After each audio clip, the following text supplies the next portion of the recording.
Bismillahirrahmanirrahim. Assalamu alaikum. You're watching NewsRoom. I'm your host, Rima Khalid. But today is the 20th of July, 2022. This is what we're going to discuss during the course of the show. We'll begin with the COVID-19, the pandemic that has engulfed the world and now is again slowly and steadily engulfing the world with the new variants BA5 and BA6. That are the subvariants of the Omicron variety of the pandemic. As the number of cases increase in Pakistan, the positivity ratio, of course, is still under 3%, but it's around 2.78%. And of course, the number of cases are increasing with every passing day. What needs to be done? What is the government doing? What is Islamabad doing? We'll be talking about this in detail in our first segment. Also, the different theories that are around these different variants, and what is the importance of vaccinating yourself. Our second story, ladies and gentlemen, concerns Sri Lanka, where a new president has been chosen. Ranil Wickremesinghe has been chosen as the new president until a new parliament is put into place. There is a certain crisis, economic, especially, and political as well, that has engulfed Sri Lanka. And as the country tries to wither, and whether this important change, economic and otherwise, this change as far as the new president is concerned comes in the wake of the previous president having fled to another country. What kind of changes should we see in the coming days? Will Sri Lanka rise up to the occasion after the new change? Will the other countries with the IMF help Sri Lanka in this hour of crisis? This is going to be our second story. Our third story, ladies and gentlemen, concerns Pakistan, that has urged the United Nations to keep focus on children's plight in the Indian illegally occupied Jammu and Kashmir region.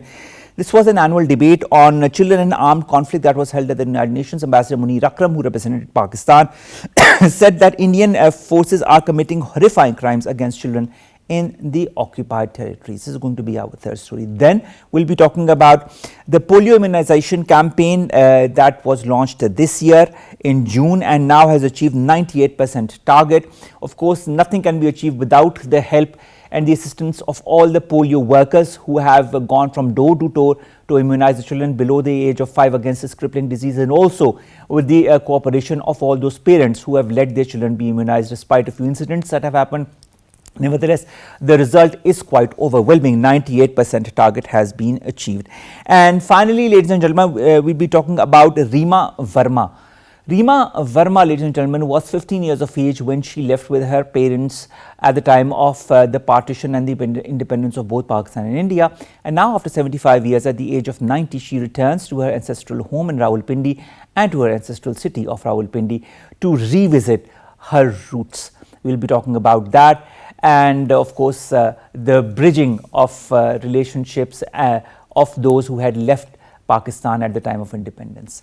Let's start with our first story, which concerns COVID-19, the increasing number of cases and the variants BA5 and BA6. What needs to be done? More in the following report. The recent surge in coronavirus cases in Pakistan threatens to reverse hard-earned national gains against the pandemic. Pakistan has seen a rapid increase in daily COVID-19 cases, such that the country reported 592 infections in the last 24 hours, while the positivity ratio across the country was reported as 2.78%. As compared to the previous day's record of 0 deaths, during the last 24 hours, 7 more deaths were reported, which brings up the death toll to 30,452 since the start of the pandemic. Experts attribute the rise in COVID-19 cases in Pakistan to two subvariants of the Omicron variant, BA4 and BA5, which have escaped mutations that give them an advantage. The subvariants have also infected people who have already been vaccinated or infected with COVID-19, but there is no evidence that they are causing severe disease in the vaccinated people. Pakistan on the 9th of May reported the country's first case of Omicron subvariant, and Prime Minister Shehbaz Sharif restored National Command and Operations Centre in May, an umbrella body that led Pakistan's fight against coronavirus pandemic. Keeping in view the current pandemic situation, administration of booster doses on a priority basis and strict adherence to SOPs is indispensable to avert any catastrophe. Dr. Zaim Zia, who is the District Health Officer of Islamabad, joins us online. Dr. Zaim, thank you very much to have joined us. Dr. Zaim, when it comes to this new wave, the BA4, the BA5 variants of Omicron, should people be worried? Because there are different stories from the different people that I meet, at least on a personal level, some are afraid, some aren't, some want to get themselves vaccinated, some don't, some follow the SOPs, some don't. Who should we believe? Well, thank you very much for having me on the line, and I think this is a very important question. And we have been advising to all the residents of Islamabad and rest of the country to follow SOPs and get vaccinated. And if you are vaccinated, get boosted, and it's very important. We have seen in the earlier waves that there has been a damage to the human lives. And we don't want, as the healthcare professionals, we are here to protect and we are here to save a lot of lives and save people from this menace. The first thing that comes to, when it comes to discussion, we are advising again to all the people to follow SOPs and also get vaccinated because it's very important. We all should be concerned about it, but if you look at the positivity rates are slightly higher than what it was a month and a half ago, and we are making sure that all those interventions are in place in order to curtail, in order to stop the spread of the virus, and we always need support of people in terms of like people should follow SOPs, people should get vaccinated, get the booster doses. All right. Rest assured that our teams are on ground and we are keeping a close check on the virus spread. And any of those like hotspots are identified, we are doing all the interventions necessary. All right, Dr. Zaim, also the NCOC was reopened in May this year, looking at the way the COVID pandemic was again spreading. How important has been the role of the NCOC? Of course, we know your role also as a DHO for Islamabad has been quite commendable, but how important has been the role of the NCOC? And now since May, how important becomes the role of this organization? I think it's very important. It's very important in terms of having one unified, unit to be looking after the entire country's COVID situation. We were lucky that we had highest officers' involvement in all the matters related to the COVID-19 and the right decisions. And I think it gives us a lot of support and shadow to run the processes and also to make the right decisions at the right time. For all those interventions to be in place, we always had the support, and the Federal Ministry of National Health Services is also keen on making sure that the systems run in the right direction to protect people from COVID-19. It's very important. All right, Dr. Zaim, also let's come a little bit towards the vaccination side, because a lot of theories are circulating. A lot of people have sent me this video from Fox News in which people are talking about the inefficacy of the mRNA vaccines against the BA4 and the BA5 variants of Omicron. How true or not is that, and how effective are the other vaccines, the Chinese vaccines, also Sinopharm, Sinovac, that have been in place in Pakistan since quite some time?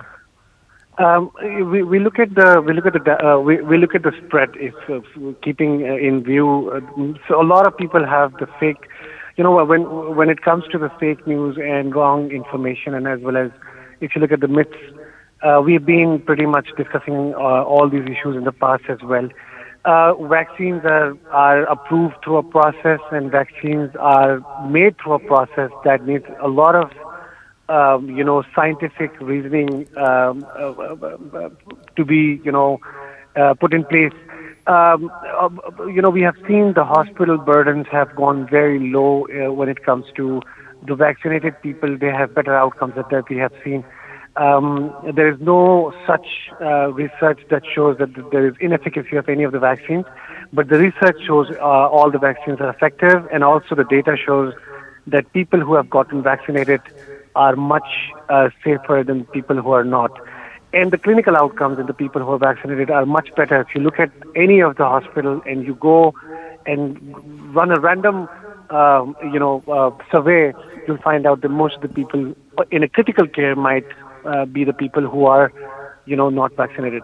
And that's very important data that we cannot deny. Dr. Zaim, as far as the BA4 and BA5 variants are concerned, there are two different theories about it. The first, that it is not as virulent or as aggressive as the previous variants, but the second also says that it attacks the lungs directly, and those people who are immunocompromised or have some kind of prevalent disease such as asthma or other such diseases are more likely to have severe complications? Which one should we believe in, both or one? I think it's when it comes to COVID-19, I would want to believe in the threats of the COVID-19 itself. It has always been, we have seen from the beginning to the end, there has been multiple myths, but COVID-19, as the time goes by, it has weakened a little bit, and I cannot claim that, but we can believe in the severity of the COVID-19, and we can also believe in it that it's very dangerous, and we can also believe in it that we have to be very careful. All right, when it comes to being careful, do you really feel, as somebody who's been overseeing Islamabad since quite some time, that people have started to properly follow the SOPs, wear the masks, sanitize themselves, avoid crowded places? Or do you feel there's still that prevalent mentality that, we're going to get COVID one way or the other, so let things be? What's your take on that? I think it's a mix of everything. I think if you look at like a lot of people who are following SOPs and a lot of people who are not, and all those who are not following the SOPs should also follow the SOPs, because it's not just them, it's the other people who are around them, and because of somebody's irresponsible behavior, the other person can pay for it. I think we have to be a responsible citizen, and we have to make sure that anybody around you who's not vaccinated, you can advise them and you can help them find out the vaccination center, and also advise them maybe to follow SOPs and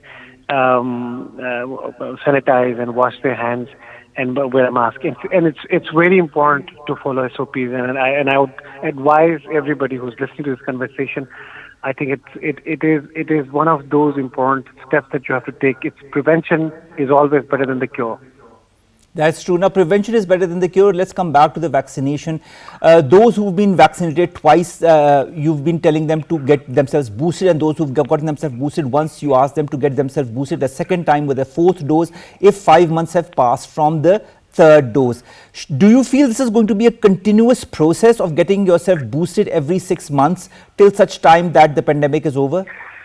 Okay, so there's this, we get advisories and all those medical, recommendations from international partners and the technical committee in the country. So far, it is 6 months. If you have, it's been 6 months that you had gotten your vaccine, should get boosted, and if you should boost it again, if it's been 6 months that you were boosted last 6 months ago. As the recommendations come in, any new recommendations, will pass it to the people for information. So far, these are the recommendations, and no other recommendations have been put in place. But we have I'll add, we have a vaccination drive going in Islamabad right now, and we're reaching out to the doors, we are reaching out to the people, we are reaching out to each and every area in Islamabad to vaccinate people, to get them boosted. And I think this is the right time for everybody to just, say yes to the vaccine and get vaccinated and make Islamabad even more safer. Before I proceed, I'd like to commend you also on the reopening of the F9 vaccination center. It hardly takes 5 minutes for anybody to go and get himself or herself vaccinated. It's a very smooth, a very proper and a very clean process. And I would really like to commend you again on the way everything is being handled at the F9 park. The way hundreds and hundreds of people are getting themselves vaccinated in mere minutes is really something of a feat as far as your office is concerned. Coming back to a future of this pandemic is concerned, you have seen spikes in the past, and then lows, and then spikes again, and then lows. What do you foresee as far as Pakistan or maybe our capital city Islamabad is concerned? Well, I mean, if you look at the history of the pandemic, it's been tapering off pattern, and we do see the tapering off, the trend, and next 1 or 2 years we will hopefully will be done, because we've already been 2.5 years in pandemic, and we do see that the severity is going down a little, and then vaccinations come in, and then responsible behaviors will add to it, and there'll be one day in few years, maybe like a year and a half or 2 years, maybe will much safer, but it will remain as sort of like COVID-19 virus. And it will become a norm maybe soon. But all right, still, Dr. at Zaim, this point, standing here, it's we have to be very careful. All right, Dr. Zaim, I'd also like to understand some things because a lot of people have asked me this question and I'd like to refer those questions to you. A lot of people have gotten COVID more than once despite getting themselves vaccinated twice, sometimes even thrice, and I know many of them personally. Then there are people who have never gotten the COVID vaccine. Is this related to immunity? Is this related to other things, or is this related to also not following the SOPs properly? Thank you. This is one of those very important questions that we hear as well. And I think it is very important for people to know this, that once you get vaccinated, you can turn positive again. And that's one thing that people should know. Now, what is really important is to know that the people who get vaccinated have better clinical outcomes and the severity of the disease. For example, if somebody gets COVID-19, turning COVID positive is a reality, but also the severity of the disease that you would get. Vaccinated people have less severe symptoms, and they have better clinical outcomes. When you look at any ICU and the patients, the data shows that the people who are vaccinated have better clinical outcomes and low deaths have been reported. But people who are, not vaccinated or who have gotten multiple times are vulnerable for more severe clinical symptoms, and the more likelihood of them to get into the critical care. And I think that's one very important question that people would, with this conversation would know. Another important question, Dr. Zaim, is the long-term effects of COVID-19. I've seen some of my friends and other people as well in the vicinity having symptoms like tachycardia or headaches that have been consistent since months. Even when they've become COVID negative, these are symptoms that continue to persevere on and off. All of a sudden, they'll get high-grade fever without any symptom whatsoever, and then that fever would subside, or headaches or other symptoms that are very much prevalent when they have COVID-19. Is this something they have to live with in the long term as well, these people? Well, we have seen some of them, like, these long COVID symptoms, and COVID has after effects of the COVID-19, headaches, body aches, loss of, the sense of smell and sense of taste, and also palpitations, and also depression on multiple has also been reported. Since it was novel, it was new, there wasn't a lot of data available. But what we see is these follow-up signs and symptoms that we have seen among those who have gotten infected. And I think these are those clinicals. If somebody feels these symptoms, any of these, they should consult with their doctor as soon as possible, and maybe the doctor would see them clinically and would be able to advise something to them. But there are reports of, after effects of COVID-19, which we have also seen in Islamabad as well. This might seem like a repetition, Dr. Zaim, but what needs to be done by public in Pakistan, in Islamabad, as far as preventing oneself from COVID-19 is concerned? We've talked about open ventilated areas that are extremely good. One needs to go outside or open the windows if you are in a house or an apartment, so that there is air that travels through and the virus does not stagnate or stay at one place. What are the other measures apart from the regular SOPs? I think it's very important. Again, we have the vaccination closest to your houses, reaching your doorsteps. I get vaccinated. It's very, very important. And I have heard a lot of people telling us that they are vaccinated and they would not want to get the booster doses. It is very important. We want to communicate this to people through your program that people should get vaccinated and boosted. And this will help them remain healthier and people around them. And also wearing a mask when you are in crowded places, when you're going out there, when you're exposing yourself to the risky areas, you should wear a mask and sanitize your hands, wash your hands, and remain safer. All right, thank you very much, Dr. Zaim Zia, District Health Officer of Islamabad, talking to us about COVID-19, the resurgence in the number of cases, the preventions that we need to take, the SOPs that we need to follow, and the vaccinations that we need to take. Our second segment concerns Sri Lanka, the situation there, political and economic. Politically, there has been a very recent change today. There's a new president, a very known face, Ranil Wickremesinghe, that has taken oath as the president until a new parliament is in place. Nevertheless, there's a huge economic crisis that engulfs the country. What is the future of Sri Lanka? More in the following report.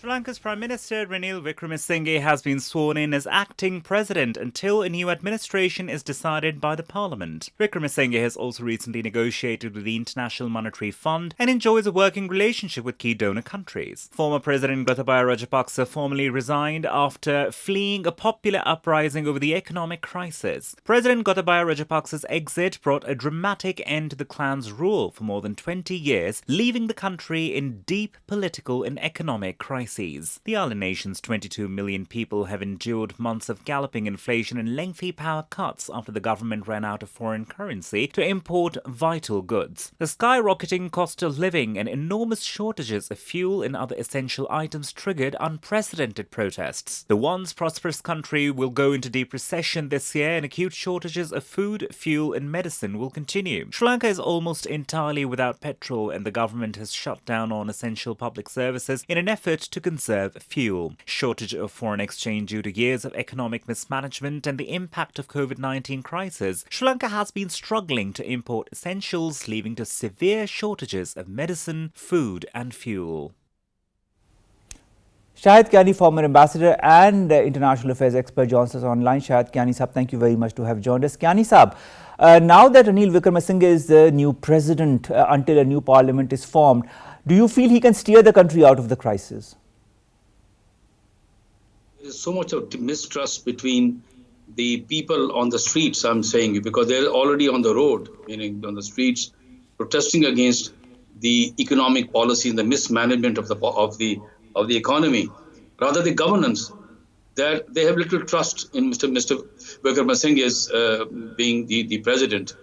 So the mistrust is there, but if you will be surprised that his United National Party President, Mr. Wickremesinghe, who's the only member of parliament, has been able to become the president of Sri Lanka after the I would say the fleeing of the former Rajapaksa brother to Maldives and then now to Singapore.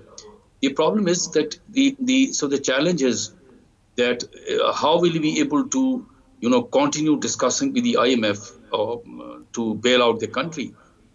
And you will see the strange thing is that the Freedom Party, or the Rajapaksa's brothers' Freedom Party, they have supported him wholeheartedly to become the president. It's very strange, with only one member of parliament, he himself being the only one. The reason I think is that it's such a challenging and difficult task of bailing out and signing the agreement with the IMF. Most of the Western countries have supported the IMF. The Indian government has given them $1.2 billion as loan to tide over the economic crisis. But the problem would be that would the people continue to support him, because he is going to be president till 2024.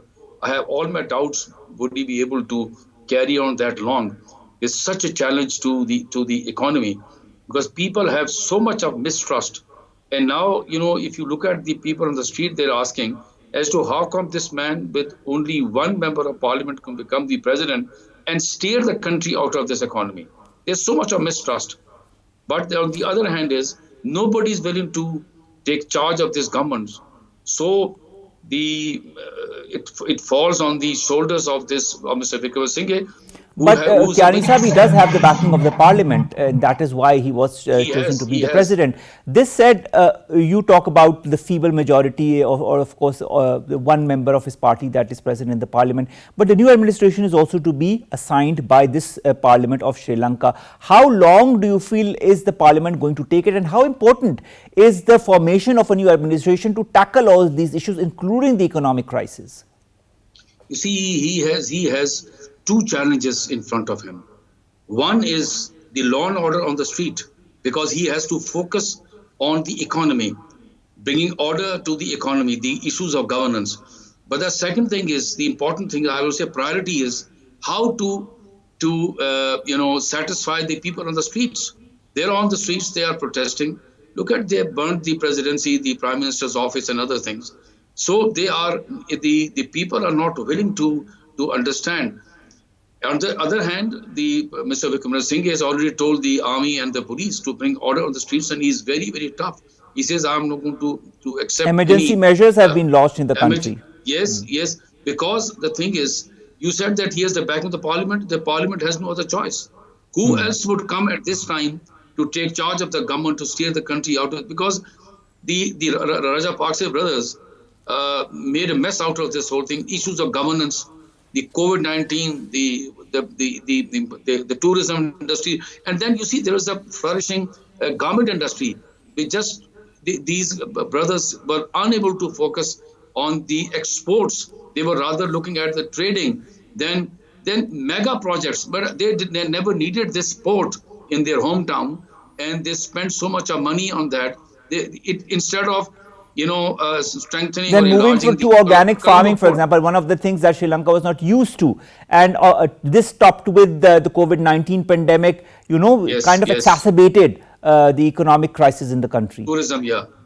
Huge. You see, look at this. It is somebody's dream to have over 90% literacy rate, highly disciplined society, and look at the Prime Minister Mahinda Rajapaksa won the war against the Tamils in 2009. It's not some ordinary thing that more than 2.5 decades of this of the Tamil Tigers, civil war, and he was able Pakistan helped Sri Lanka win. Yes, absolutely. This is what the world is asking. Even the people in the street are saying that you had everything at your end. Why on earth did you mess up the country? The issues of governance, the economy. They were unable, giving tax rebates, having such mega projects of which this country never needed. The country needed was more strengthening of the economy, trying to overcome the post-COVID-19 tourism challenge. So they were unable to do all these things. And then the other thing is, how come 4 brothers, meaning they couldn't find anybody within the party? This is a malaise in South Asia. The politics, the family in politics, there's a malaise in South Asia. It's not the only one. But the 4 brothers made a mess out of the economy, and they paid a price for it. I tell you, the country is not out of the woods, and it falls on the shoulder of Mr. Okay, he is the only one in the parliament, but the fact is that he has been in politics since, meaning you can think of it maybe more than 4 decades or 5 decades. So he has the experience, but provided he has the support, continue to have support of the parliament and the people in the street. This is very, very important. Only then would he be able to overcome and bring some stability to this country. What about Ranil Wickremesinghe? I mean, you have your doubts as well on how he's going to govern the country under the current crisis. But what if you were in his place? I mean, I'm sorry, I'm kind of putting you in such a tough spot. But if you were in position, what should be the measures that you would have taken in order to steer your country out nationally and internationally? First of all, he has to reassure. You see, the tourist industry is the mainstay of this country, apart from the garment industry and other. Now, to bring back stability, he has to, talk to the tourist operators who have been, it's a privately owned, this Sri Lankan tourist industry is privately owned. They have offices all over the world where people come, throughout the year people come. First of all, they have to reassure the world that Sri Lanka is safe, both in terms of the civil, that it is security is there, then they have been able to come to terms with the COVID-19. They've been able to overcome, and only then, when this tourist industries are reassured, people start coming in, pouring in, and then the people in the street have to be told, because people are scared. The tourists need peace. If they have to roam around the streets, on the beaches, and they go around the whole country. It's a small country, but it's full of tourist destination. So this is something they have to do. So he has to measure both. I think he is somebody who looks like to be a very angry man, if you read what he's saying. But he has to reach out to the people and tell them that, look, all the Rajapaksa brothers are no more there. You mistrust them, but I have, to be honest, he says he should be able to say that I've distanced myself. I will bring some law and order to this country. I will steer the country out of the economic crisis, and you have to, go back to your houses. Allow me to steer this country and bring back prosperity to the people. People are crying out for fuel, for food, and others. That can only For come medicine. with the money. Medicines, yes. Now the thing is, and all these things cost money. They have to be imported, and money has to be brought to the people. And he's going to sign the agreement with the IMF, and IMF will have to. IMF will looking around. Would this man be around? Be here for another 3-4 months or not? So these are the challenges which he has to bring about, and then he is known to be somebody who is not corrupt. Mr. Vikramasinghe is known to be is not to be corrupt. So this is one thing which he needs to reach out to the people and tell them that my hands are clean. I'm not somebody who was, yes, he was part and parcel of this government, Rajapaksa, but now that their tenure, I would say, for the time being has ended. So it's a big challenge, and let's hope that he's able to convince his people, the tourism industry, looking at the COVID thing, and then the people themselves on the street. Just to tell you very frankly, he cannot take his eyes off the streets. People on the streets, they have to be told to go back to their houses. They will only go back when they have hope that this man who's here, good or bad, this is the only choice they have, will be able to deliver to the people.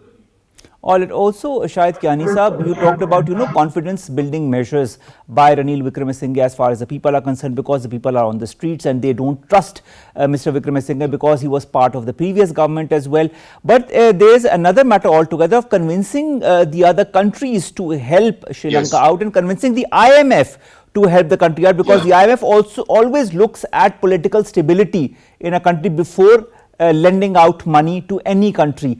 Do you feel he'll be able to convince through political stability in a country? But because, in order to convince IMF, he has to show that the country is politically stable so that they can invest or lend money to the country. You see, IMF, is in the, as you say, theory of realism. They look towards the Western countries. Here, when I'm talking to you, the Western countries, United States and Western countries, are supportive of Sri Lanka. Sri Lanka for them is very important for reasons of regional, politics. Because if the Americans and the other Western countries do not support the IMF, then they have the Chinese factor to deal with. The Indians have already said that they are going to give them money, then the Chinese are there to give them. But the fact is, in my own opinion, is that sooner or later the Western countries would give the go-ahead to IMF to sign the agreement. But at the same time, the law and order situation is something which the Western countries have no control, and they will be able to be telling the now President Mr. Wickremesinghe to do something about on the streets, so that they are able to go ahead to the IMF. Because without the IMF, the other also assistance will not pour in. Because IMF is a factor all over the world, where when the IMF signs, but IMF, as you said very rightly, looks at so many factors before they agree to sign an agreement with them. Because this is a long-term agreement, and long-term is collateral. Basically, when you sign, they are sure that this country will return the money. This is not something. This is not a grant. This is a loan, and it's a long-term loan, 5, 6 years, 4 years, 3 years, and after every 6 months, they come and look at the economy and say, okay, are you on the right path? And there are very painful measures which these countries will have to take. Are the men on the street ready to take that? That is also the question. So here comes the leadership of the country, who should be able to first bring about the trust between the government and the man on the street, and tell them that okay, look, I am the only one, I am the only hope, the others have gone, and you cooperate with me so that I'm able to deliver. So this is maybe the only message he can give. And he can say that, look, if I am not there, who's going to sign with the IMF? Who's going to bring stability? Because people cannot remain hungry and without medical assistance and without food for long. All right. Finally, Shahid Kiani Saab, now that Ranil Wickremesinghe is the new president, do you feel, Sri Lanka is part of so many international organizations as well. Yeah. Do you feel through the ambit or through the intermediary of such organizations, he can also reach to other countries? We know India has been helping Sri Lanka. We know China has been helping Sri Lanka. Do you feel Sri Lanka could reach other countries as well to help it, maybe through loans, maybe through grants, maybe through food or medicine aid? Is that possible? While I'm talking to you, I'm absolutely sure the way Mr. Wickremesinghe is a shrewd politician, I'm sure he must be talking to the Western countries that apart from the IMF, the other countries are extremely important to Sri Lanka. And you see, Sri Lanka has been a very stable country, even with this civil war which went on for more than 3 decades. It still remained a very political, a very stable political country. And because of that, I think the Western countries have it. If you look at in the whole region, he's a member of Sri Lanka is a member of SAARC, member of the United Nations, and a country with over 90% of literacy rate, highly disciplined people, to be very honest, until unless these things came, and haven for tourism. So all these things matter. I'm sure he must be talking to the Western countries and so that IMF is one issue, but you are very right that he has other, assistance to bring about.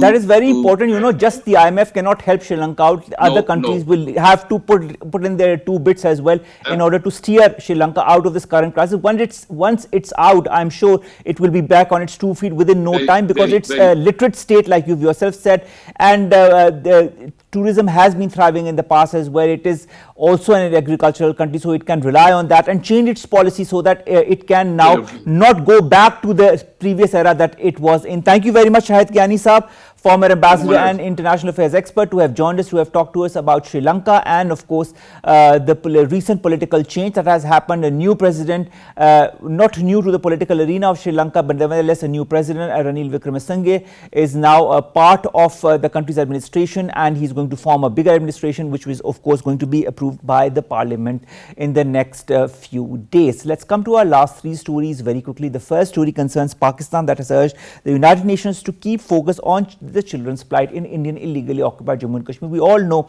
what the plight of the children, the women and the men in Indian illegally occupied Jammu and Kashmir is, how they are being treated. A lot of it is not coming out because of the pressure, political and otherwise, that the Indian government has been putting on them. Nevertheless, Pakistan has always been quite vocal as far as these atrocities is concerned, and this time Ambassador of Pakistan to the United Nations, Munir Akram Saab, also at the United Nations annual debate on children in armed conflict, said that Indian forces were committing horrifying crimes against the children in this occupied territory of Indian illegally occupied Jammu and Kashmir. He said the youth are routinely subjected and detained, and they are subjected to torture and ill treatment in order to elicit some kind of an evidence from that or confessions, so that they are so that they can tell the media or the government that they are associated with certain proscribed groups.